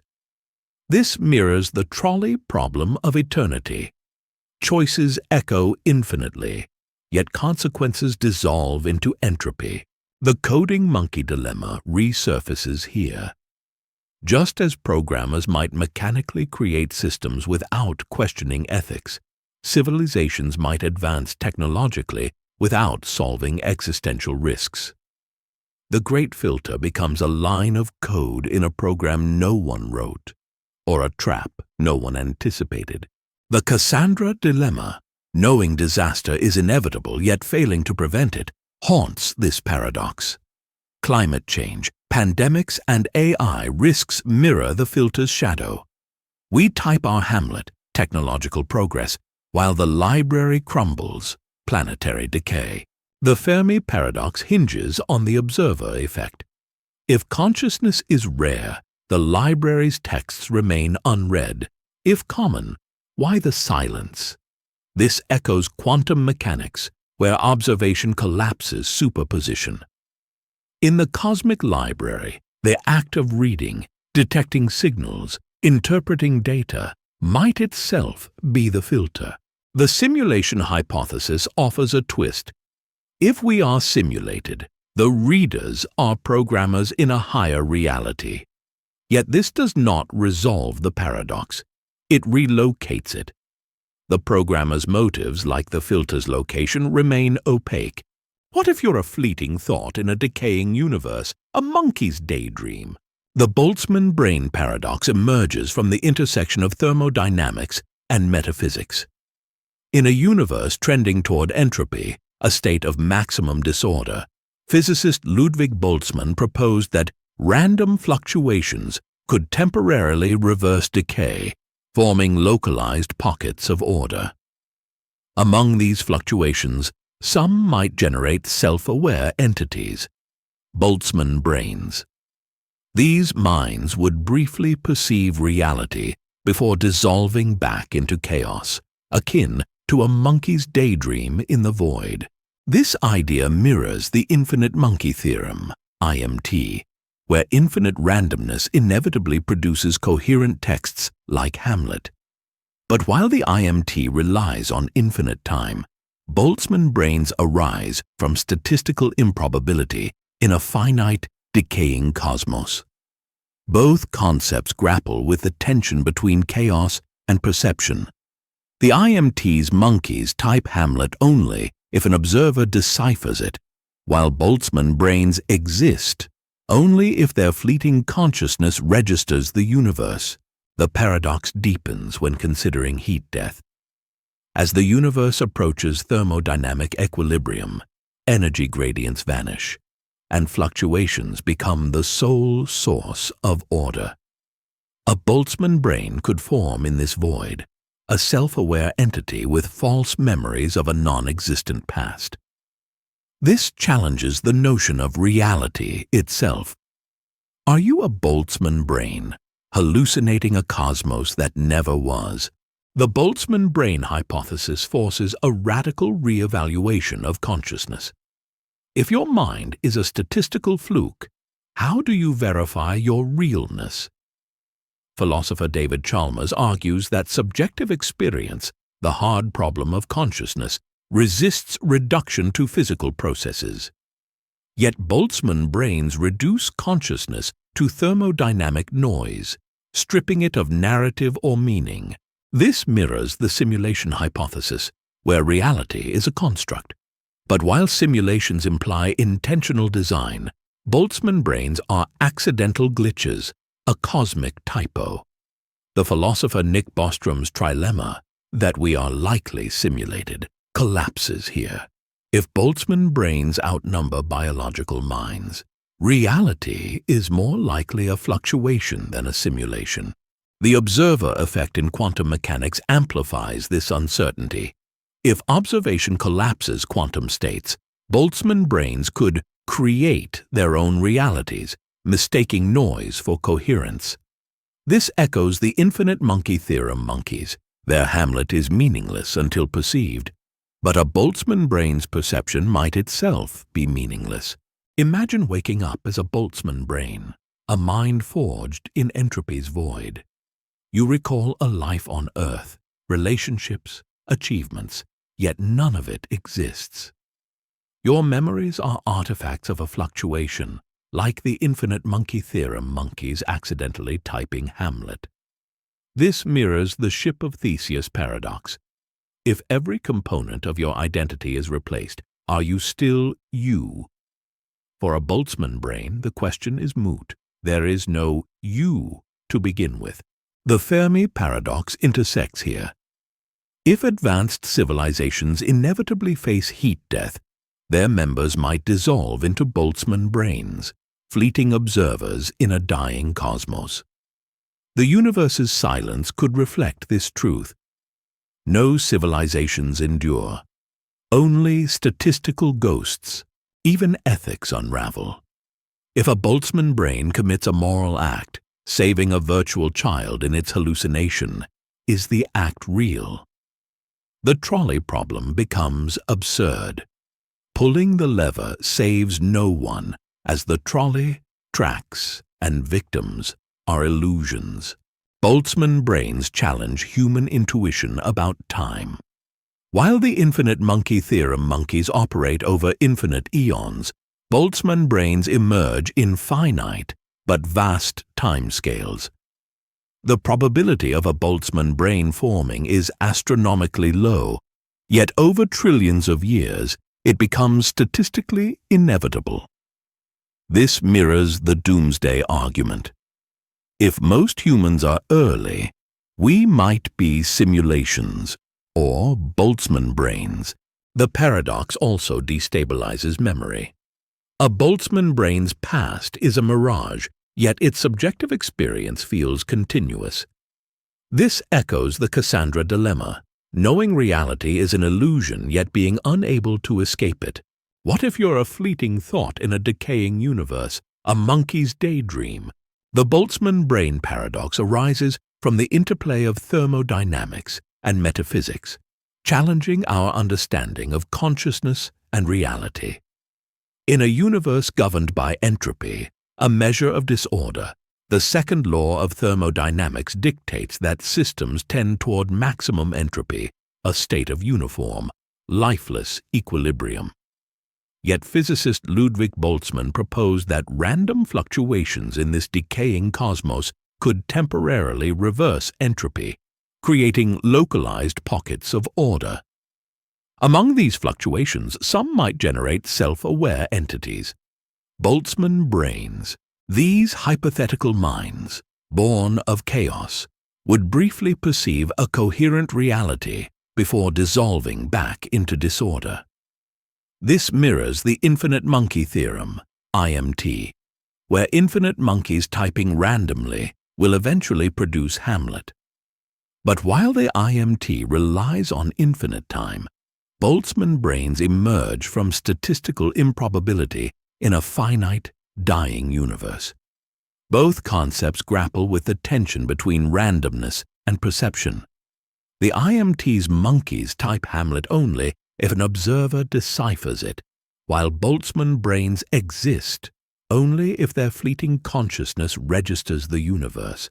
The paradox deepens when considering heat death, the universe's predicted fate, where entropy maximizes and all matter disperses into a cold, dark void. In this state, energy gradients vanish, and fluctuations become the sole source of order. A Boltzmann brain could form in this void, a self-aware entity with false memories of a non-existent past. This challenges the notion of reality itself. Are you a Boltzmann brain, hallucinating a cosmos that never was? The Boltzmann brain hypothesis forces a radical re-evaluation of consciousness. If your mind is a statistical fluke, how do you verify your realness? Philosopher David Chalmers argues that subjective experience, the hard problem of consciousness, resists reduction to physical processes. Yet Boltzmann brains reduce consciousness to thermodynamic noise, stripping it of narrative or meaning. This mirrors the simulation hypothesis, where reality is a construct. But while simulations imply intentional design, Boltzmann brains are accidental glitches, a cosmic typo. Philosopher Nick Bostrom's trilemma, that we are likely simulated, collapses here. If Boltzmann brains outnumber biological minds, reality is more likely a fluctuation than a simulation. The observer effect in quantum mechanics amplifies this uncertainty.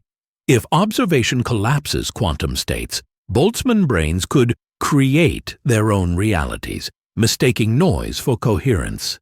This echoes the Infinite Monkey Theorem monkeys. Their Hamlet is meaningless until perceived, but a Boltzmann brain's perception might itself be meaningless. Imagine waking up as a Boltzmann brain, a mind forged in entropy's void. You recall a life on Earth, relationships, achievements, yet none of it exists. Your memories are artifacts of a fluctuation, like the Infinite Monkey Theorem monkeys accidentally typing Hamlet. This mirrors the ship of Theseus paradox. If every component of your identity is replaced, are you still you? For a Boltzmann brain, the question is moot. There is no you to begin with. The Fermi paradox intersects here. If advanced civilizations inevitably face heat death, their members might dissolve into Boltzmann brains, fleeting observers in a dying cosmos. The universe's silence could reflect this truth. No civilizations endure, only statistical ghosts. Even ethics unravel. If a Boltzmann brain commits a moral act, saving a virtual child in its hallucination, is the act real? The trolley problem becomes absurd. Pulling the lever saves no one, as the trolley, tracks, and victims are illusions. Boltzmann brains challenge human intuition about time. While the Infinite Monkey Theorem monkeys operate over infinite eons, Boltzmann brains emerge in finite but vast timescales. The probability of a Boltzmann brain forming is astronomically low, yet over trillions of years it becomes statistically inevitable. This mirrors the Doomsday argument.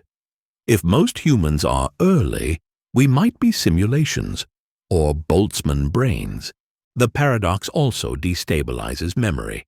A Boltzmann brain's past is a mirage, yet its subjective experience feels continuous. This echoes the Cassandra dilemma. Knowing reality is an illusion, yet being unable to escape it. Absurdism offers a framework to confront this existential vertigo. Albert Camus argued that the universe's indifference clashes with humanity's hunger for meaning, creating the absurd. Boltzmann brains epitomize this clash. Their existence is a transient joke in a purposeless cosmos. Yet Camus urged rebellion against the absurd, not through despair, but through the creation of personal meaning. Similarly, existentialism posits that meaning is not discovered, but invented. Even if you are a Boltzmann brain, the act of questioning your reality becomes its own purpose. This mirrors the Infinite Monkey Theorem monkeys. Their Hamlet is meaningless until perceived, but perception itself is an act of defiance. What if the monkeys enjoy typing, embracing absurdity as liberation? Albert Camus' myth of Sisyphus reimagines the Greek king condemned to eternally roll a boulder uphill, only to watch it roll back down. Camus argues that Sisyphus finds liberation not in overcoming his punishment, but in embracing its futility. This mirrors the Infinite Monkey Theorem, IMT, where monkeys typing endlessly succeed, not by producing Hamlet intentionally, but through the inevitability of infinite trials. Both narratives frame futility as a canvas for meaning, a rebellion against absurdity. Camus writes, "The struggle itself toward the heights is enough to fill a man's heart." For Sisyphus, each descent of the boulder becomes an act of defiance. For the Infinite Monkey Theorem monkeys, each keystroke, however nonsensical, is a step toward coherence. The monkeys, unaware of their purpose, embody Camus' ideal. They persist without hope of reward, finding absurd joy in the act itself. The Infinite Monkey Theorem and Camus's philosophy converge on a radical idea. Happiness is possible without inherent meaning. Sisyphus's contentment arises not from achieving a goal, but from rejecting the need for one. Similarly, the monkey's success, typing Hamlet, is irrelevant. Their liberation lies in typing without expectation. This challenges modernity's obsession with productivity. Humans often measure worth by outcomes, wealth, fame, legacy. But Camus and the Infinite Monkey Theorem reject this. The monkey's endless typing, like Sisyphus's boulder, becomes a meditation on process over product. Psychologist Mihaly Csikszentmihalyi's concept of flow, immersion in an activity for its own sake, echoes this. The monkeys, typing in flow, mirror humans who find fulfillment in creation, regardless of external validation. Yet the paradox persists. If the monkeys produce Hamlet, does the play's meaning negate the joy of the process? Camus would argue no. The Infinite Monkey Theorem Hamlet is a statistical inevitability, stripped of Shakespeare's intent. Its meaning is imposed by readers, a secondary act of creation. The monkey's true triumph is their persistence, not their output. Imagine Sisyphus smiling as the boulder rolls downhill. His smile is not resignation but rebellion. a rejection of the god's expectation that he despair. The monkeys, too, smile in their way. Their endless typing defies the universe's indifference. Each keystroke is a micro-rebellion, a refusal to let futility dictate despair. This mirrors the Boltzmann brain paradox, where fleeting consciousness emerges from entropy. A Boltzmann brain's existence is transient, yet its perception, however brief, creates a sliver of meaning. Similarly, the monkey's gibberish becomes art only when perceived, but their typing persists regardless. The Cassandra dilemma, knowing doom is inevitable yet acting anyway, resonates here. Climate activists like Sisyphus fight despite probable failure. Their struggle, not the outcome, defines them. The Infinite Monkey Theorem monkeys, unaware of their futility, embody this purity. They type not to win, but to exist in the act. Camus insists, suffering is not a barrier to happiness, but its foundation. Sisyphus's punishment becomes his identity. The monkey's failures are the substrate of their eventual success. This mirrors the coding monkey dilemma. Programmers who mechanically create systems without questioning ethics. Their labor, divorced from purpose, mirrors the monkey's absurd joy. Yet human suffering differs. We feel futility while the monkeys type obliviously. Camus argues this awareness is our strength. By confronting absurdity, we transcend it, a privilege the monkeys lack. Can randomness inspire beauty? How the Infinite Monkey Theorem, IMT, shapes art, music, and poetry. The Infinite Monkey Theorem, IMT, is not merely a mathematical curiosity, it is a muse. Artists have long harnessed randomness to subvert intentionality, creating works that mirror the theorem's chaotic creativity. Aleatoric music, pioneered by composers like John Cage, uses chance operations to determine melodies, rhythms, and harmonies. Cage's Music of Changes, 1951, for instance, derived its structure from the I Ching, an ancient Chinese divination text, transforming randomness into haunting, unpredictable compositions. Similarly, AI-generated art, like the neural networks trained on infinite datasets, produces paintings, poems, and music that blur the line between human and machine creativity. These practices mirror the Infinite Monkey Theorem monkeys typing Hamlet. Both rely on stochastic processes to generate coherence from chaos. Yet while the monkeys type without awareness, artists and algorithms curate randomness, selecting fragments of beauty from the noise. This duality, creation through chance and curation through intent, defines the art of absurdity. The Library of Babel metaphor amplifies this. Every possible artwork exists in its hexagons, yet only a fraction resonate with human observers. Similarly, AI-generated art produces infinite outputs, but human judgment isolates the meaningful. The Infinite Monkey Theorem. Monkeys, unaware of their success, contrast with artists who consciously navigate the absurd. If art emerges from randomness, is human creativity merely refined chance? The Infinite Monkey Theorem suggests that even Hamlet is a statistical inevitability. If so, does Michelangelo's David or Beethoven's Ninth Symphony lose its uniqueness? Or does human curation, the act of selecting and valuing certain outputs, elevate randomness into transcendence? This question intersects with the ship of Theseus paradox. If every component of a ship is replaced, its identity persists through form, not material. Similarly, AI art retains its human quality if it evokes emotion, even if generated algorithmically. The philosopher Daniel Dennett argues that consciousness itself may emerge from competence without comprehension. a process akin to evolution or AI, yet the tension persists. Aleatoric music like Cage's 433, a composition of ambient silence, challenges traditional notions of authorship. The art lies not in the notes, but in the listener's perception.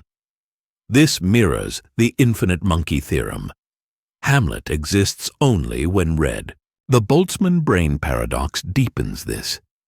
If consciousness can arise from entropy, then art, like a Boltzmann brain's fleeting thought, is a temporary island of meaning in a decaying cosmos.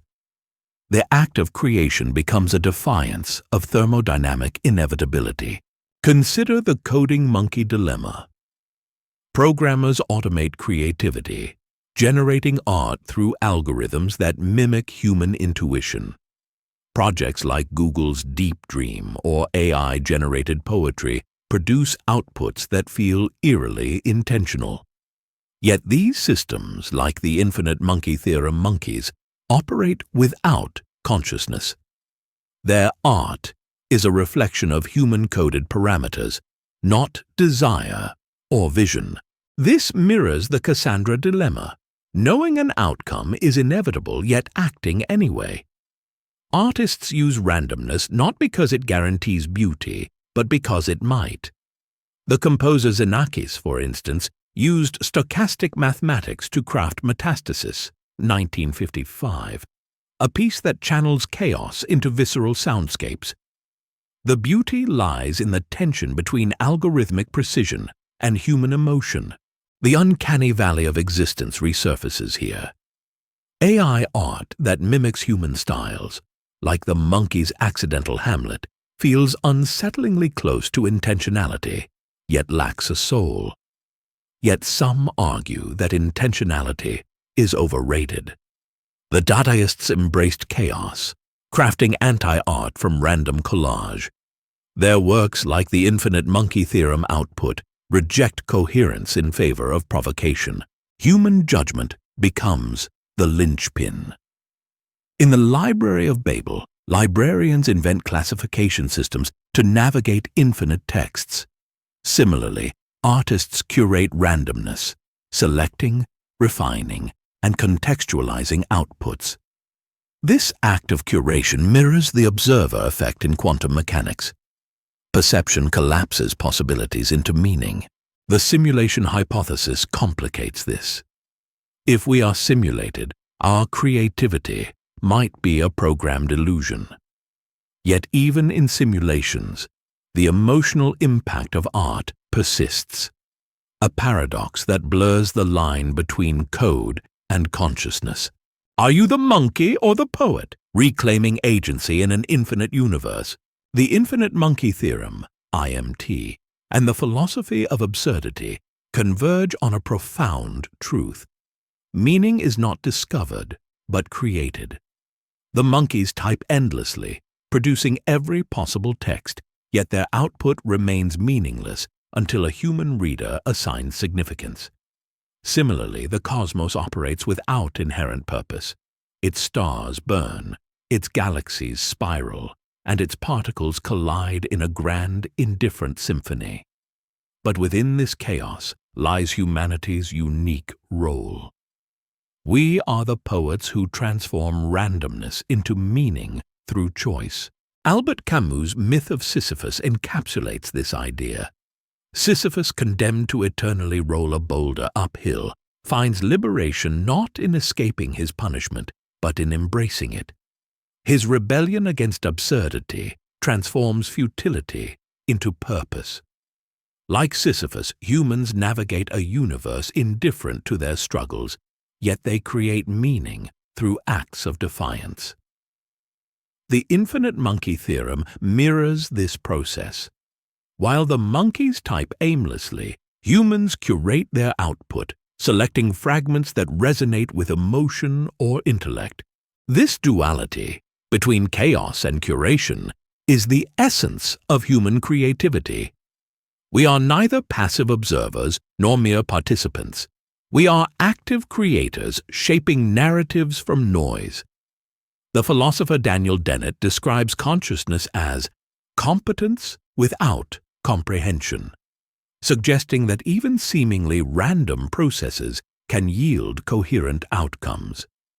Yet what sets humans apart is intentionality, the deliberate act of imbuing randomness with purpose. If the universe is a library of infinite drafts, the Infinite Monkey Theorem monkeys typing endlessly, then your life is the one story you choose to write. In an infinite cosmos, every possibility exists, yet only those we select gain meaning. This mirrors the Library of Babel metaphor. Librarians invent classification systems to navigate infinite texts, transforming chaos into coherence. Similarly, humans impose order on existence, crafting narratives that give shape to their fleeting moments. The Boltzmann brain paradox underscores this tension. If self-aware entities can fluctuate into existence in a decaying universe, their perceptions might be illusions, a mirage of coherence in a sea of entropy. Yet even Boltzmann brains, however transient, could create meaning through their brief awareness. This mirrors the Infinite Monkey Theorem monkeys. Their accidental Hamlet becomes art only when perceived. The trolley problem of eternity amplifies this existential weight. If choices echo infinitely, their consequences dissolve into entropy. Yet the act of choosing itself becomes a rebellion against cosmic indifference. Each decision, whether to pull the lever, write a poem, or raise a child, transforms infinite possibility into finite action. Even in a simulated universe where reality is pre-programmed, human agency retains its power. The simulation hypothesis suggests that our world might be a construct, yet the emotional impact of art, love, and suffering persists.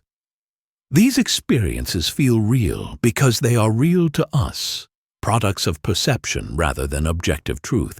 Imagine standing in the Library of Babel, surrounded by infinite hexagons housing every possible book. Most volumes are gibberish, yet scattered among them are works of genius: Shakespeare's plays, Einstein's equations, Beethoven's symphonies. Without readers, these texts remain inert, their beauty locked in silence. Humans become the poets who breathe life into these artifacts, transforming randomness into resonance. This mirrors the coding monkey dilemma, where programmers automate creativity, generating outputs that mimic human intuition. Yet AI-generated art, like the Infinite Monkey Theorem monkeys, lacks intent. Its beauty arises only when humans engage with it, assigning value through perception. The act of engagement becomes an act of creation, a collaboration between chaos and consciousness. The Cassandra dilemma echoes this tension. Knowing disaster is inevitable, yet acting anyway defines human resilience. Artists, activists, and dreamers persist despite futility, crafting meaning from despair. Their stories, like the Infinite Monkey Theorem Hamlet, emerge not from inevitability, but from effort. Consider the Dadaists, who embraced absurdity by crafting anti-art from random collage. Their works rejected coherence in favor of provocation, challenging viewers to find meaning in chaos. This mirrors the Infinite Monkey Theorem monkeys. Their endless typing becomes art only when curated. Human creativity bridges the gap between randomness and purpose. Aleatoric music, pioneered by John Cage, uses chance operations to determine melodies, rhythms, and harmonies. Cage's Music of Changes, 1951, derived from the I Ching, transformed randomness into haunting compositions. Similarly, AI-generated art produces infinite outputs, yet human judgment isolates the meaningful. This act of selection mirrors the observer effect in quantum mechanics. Perception collapses possibilities into meaning. The artist becomes both observer and creator, navigating infinite drafts to craft a singular narrative. The uncanny valley of existence resurfaces here. AI art that mimics human styles feels unsettlingly close to intentionality, yet lacks a soul. Yet some argue that intentionality is overrated. The Dadaists embraced chaos, crafting anti-art from random collage. Their works, like the Infinite Monkey Theorem output, reject coherence in favor of provocation. Thank you for listening. As you drift off, ask yourself, are you the monkey or the poet?